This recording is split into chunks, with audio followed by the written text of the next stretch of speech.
I was really even paying attention. And then people dig them out and kind of mythologize these little spontaneous moments. It's kind of incredible. Today I did an interview with a guy, I think he was in Portland, and he was going, I really want to know about, the beginning of Roxanne. There's this weird discordant note, and then there's this laugh. What is that? What is that? Well, okay, this was just at nothing. When we recorded Roxanne, Sting put his ass on the piano, boom, and hit this note, and then he laughed. We all thought, it was in the middle of the whole kind of punk thing when nothing could be taken too seriously and you couldn't be sort of straight ahead with it.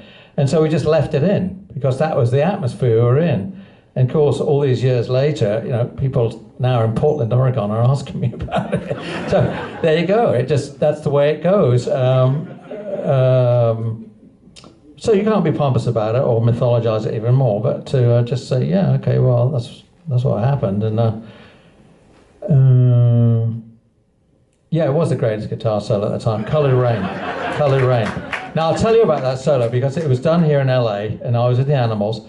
And the solo was 188 bars long, which is a hell of a long time to go. 1, 2, 3, 4. If you get to like 163, 2, 2, 4, 164, 2, 3, 4, and playing, completely improvising with your eyes closed and in the moment and probably on acid, it's difficult. It's difficult, So actually I had Zoot Money counting me all the way through.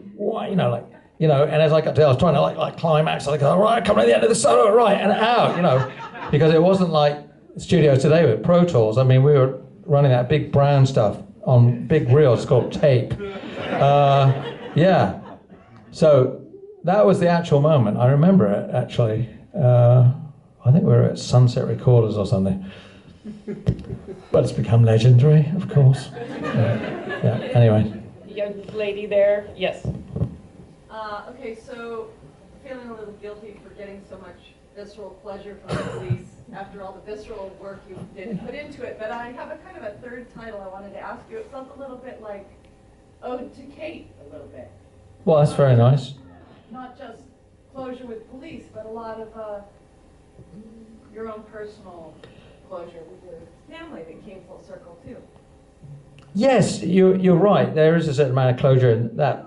Let me just preface this by saying, the whole thing with my wife, Kate, and that who we met when I was, again, completely down and out in LA with nothing. And we moved back to the UK when I had no prospects whatsoever. And she came with me, because she's an incredible person. And maybe she saw something that I didn't see, but there we were together.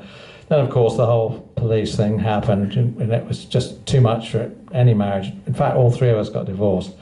But it's very poignant for me, and, clearly, as you can see in the film, I never got over her. And 4 years later, we got back together and had twins. I ain't leaving now.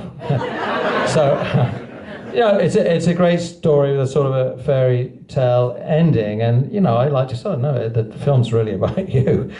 I have to say that, it's political.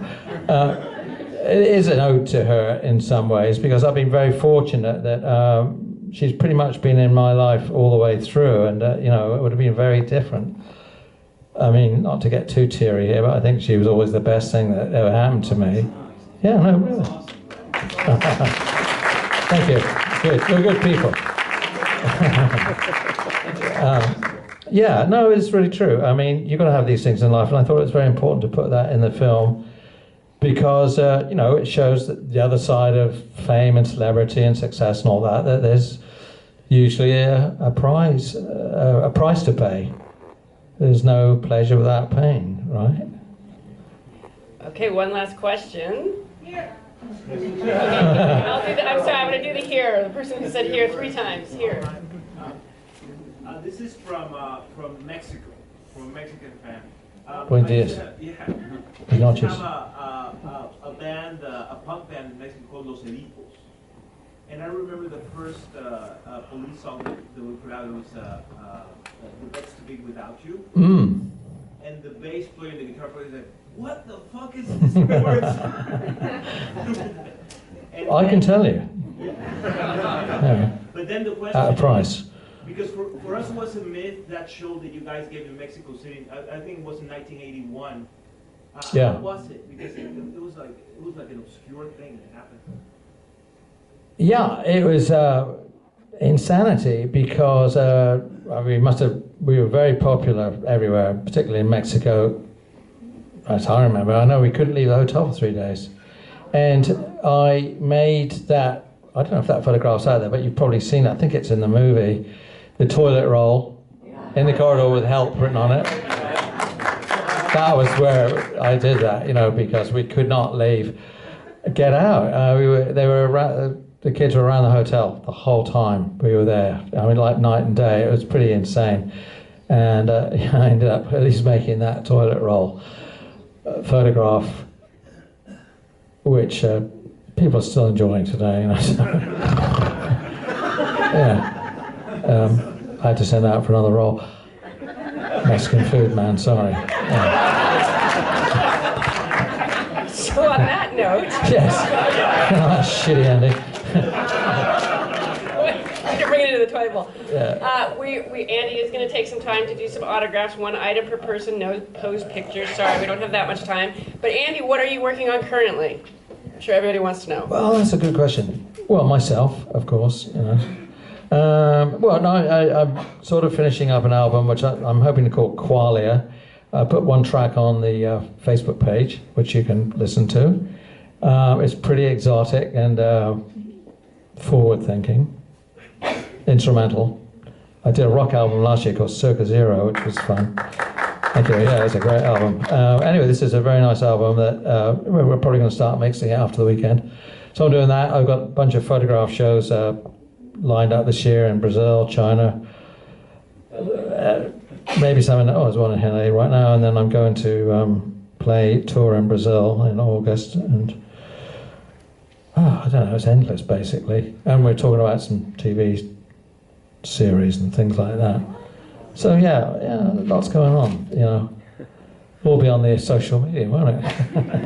Yeah. And I practice every day too. I'm always playing, so it's a lot of projects, musical projects. I mean, basically, honestly, I go to my studio every day like someone goes to the office, and I work on music a lot, so there's always projects in the work of some sort, musically, composing and writing, and I just finished a film score, and so yeah, there's not a lot of downtime, and I'm happy with that. I like to be playing and making music, same as ever.